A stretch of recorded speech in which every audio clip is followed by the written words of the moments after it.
shall now give the floor to Helios Life Association.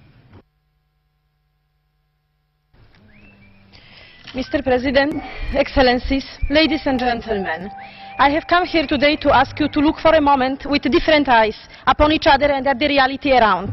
I have come here to challenge your thinking patterns.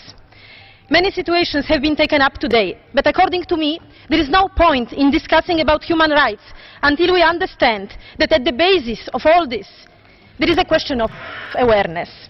Without realizing that there are not going to be any human rights, there is not going to be any civilized human world celebrating life.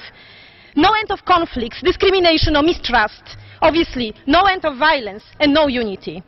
Mr. President, we know very well that all human rights violations committed in this world are nothing else than the result of deliberate, intentional decisions and compromises made by groups of people after considering all pros and cons, perceived either as correct choices or as necessary evils. We know very well the limits of the human rights system in place.